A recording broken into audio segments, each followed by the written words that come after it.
వాళ్ళ బంధువులకు, వాళ్ళ అనుచరులకు, వాళ్ళ నాయకులకు, వాళ్ళకే ఇచ్చినాడు, వేరే వాళ్ళకి ఎవరికి ఇలా. అదే రకంగా రేపు కూడా ఒక 4 టెండర్లకు పిలిచినాడు కదా నిన్న, అవి కూడా ఎవరికి ఇస్తాడు తెలుసా?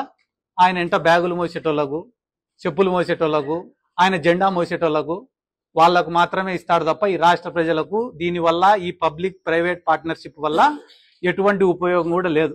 ప్రైవేట్ కంపెనీ వాడు ఎవడైనా వచ్చి దీంట్లో పెట్టుబడి పెట్టినాడంటే వాని స్వార్థం లేకుండా ఎవడైనా ₹1 పెడతాడా? ₹1 స్వార్థం లేకుండా తిరిగి ఏం రాదని తెలిస్తే వాడు ₹1 పెడతాడా? అంటే వాడి లాభం వాడు ఆశించుకునే దీంట్లో పెట్టుబడి పెడుతున్నాడు అనే విషయం కూడా మనం అందరం గమనించాల్సినటువంటి అవసరం ఉంది.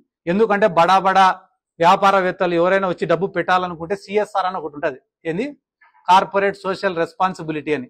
దాని కింద వచ్చి ఒక 50 కోట్లు 100 కోట్లు దానమో ధర్మమో చేసి ఆ మెడికల్ కాలేజ్ పూర్తి చేసి మా పేరు పెట్టండి సార్ అని అడిగేటోళ్ళు కొంతమంది ఉంటారు. అట్లా ఏమన్నా పెట్టేదానికి వస్తే మాకు కూడా సంతోషమే.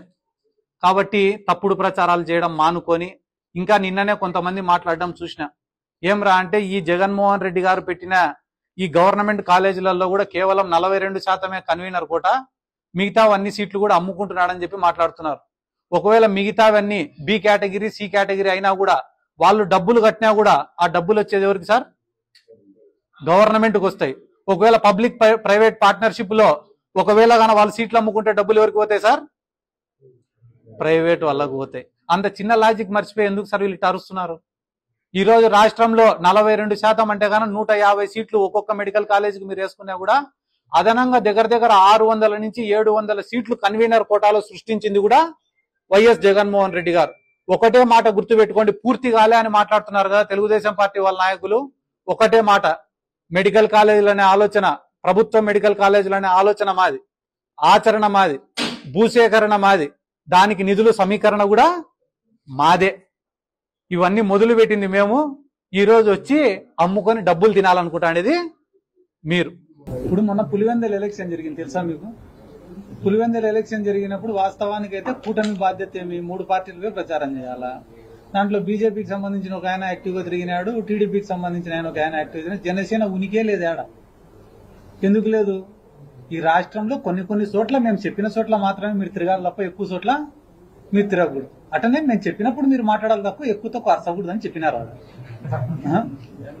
ఈ సందర్భంగా మీరు ఏమైనా డిమాండ్ చేస్తారా? మీరు ఎందుకు స్పందించట్లేదు పవన్ కళ్యాణ్? అస్సలు మేము ఆయన ఒక్క మాట అనదలుచుకోలే. అది కరెక్ట్. మేము పొరపాటున కూడా మాట్లాడదలుచుకోలే.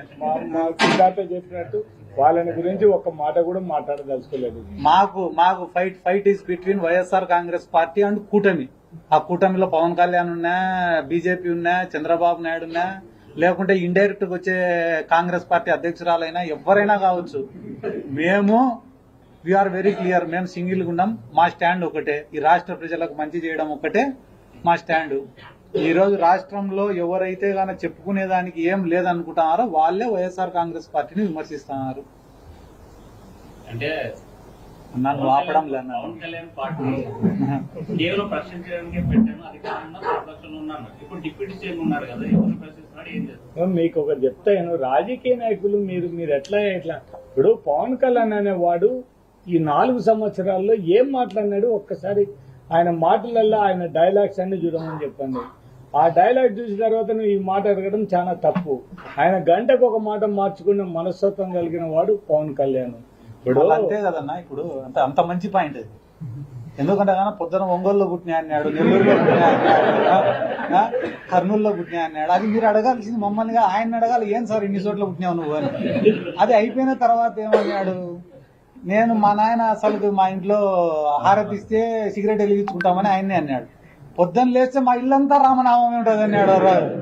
ఇప్పుడు అంత ఘోరంగా అబద్ధాలు చెప్తాంటే, ఇప్పుడు నువ్వు నిందాక నీ కింద మళ్ళా చెప్పినా, మళ్ళా నాతో చెప్పిస్తాను.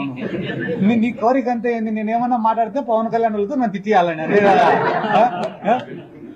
నువ్వు నా మీద పగబట్టినావు, ఆయన పైన పగబట్టినావు, వస్తాను అవుతావా? ఇప్పుడు ఒకటే మమ్మల్ని మేము తప్పు చేస్తే విమర్శించాం. మేము కూటమి ప్రభుత్వానికి ఒకటే అడుగుతున్నాం, రైతులకు గిట్టుబాటు ధర కల్పించమని చెప్పండి, రైతులకు మందులు అన్ని యూరియా సక్రమంగా అందేటట్టు చేయమని చెప్పండి. రేట్లు లేకపోతే ప్రభుత్వం నుంచి కొనేటప్పుడు ఇప్పుడు ఉల్లి రైతుల పరిస్థితి ఎంత ఘోరంగా ఉందంటే వాళ్ళు పండించిన పంట కూడా గిట్టుబాటు లేదు.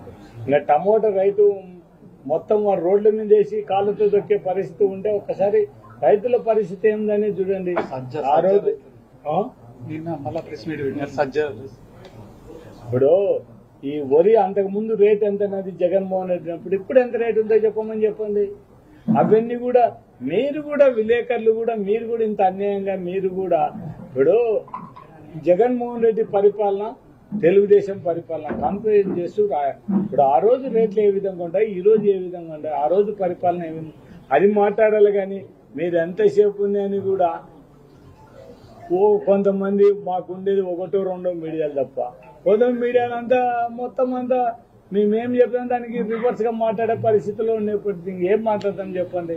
ఇప్పుడు సగం అబద్ధాలు చెప్తున్నది మీ వాళ్ళే, అంతకు ముందు జరగంది కూడా జరిగినట్టు చెప్పేవాళ్ళు మీ వాళ్ళే, ఇప్పుడు వీళ్ళు చేయకుండా చేసినట్టు చెప్పేవాళ్ళు మీ వాళ్ళే. ఇంకేం చేస్తాం చెప్పండి దానికి 100%.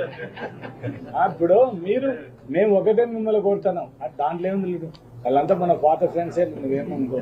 ఇప్పుడు మేము తప్పు చేసినా ఇంకొక తప్పు చేసినా తప్పు ఏలెత్తి చూపగలం. ఇప్పుడు అప్పుడు అంతకుముందు మనం 85 నుంచి మీడియా వాళ్ళని చూసినాం. అప్పుడుండే పరిస్థితుల్లో చాలా వరకు కూడా రైట్ వే ఖచ్చితంగా ఏది తప్పు నేను తప్పు ఇది తప్పు రైట్ రాదు. ఇప్పుడు అది లేని పరిస్థితి. అదే మనం అంటున్నది ఆ మీడియా. ఇదే విషయం పైన రాజకీయ నాయకులుగా మేము మాట్లాడేదానికి మాకు ఎంత బాధ్యత ఉంటుందో మీడియా వాళ్ళగా మీరు కూడా ఈ ప్రైవేటైజేషన్ అనేది న్యాయమా అన్యాయమా అని చెప్పి మీరు కూడా ఆర్టికల్స్ రాయాల్సిన బాధ్యత మీ పైన కూడా అంతనే ఉంటుంది. న్యాయం ఉంటేనే మాట్లాడమంటున్నాం, అన్యాయం ఉంటే మాకు మద్దతు కూడా పలకద్దనే చెప్తున్నాం కదా. ఎందుకంటే ప్రభుత్వ ఆస్తిని అమ్మేయడం అనేది ఎంతవరకు న్యాయం అనేది మేము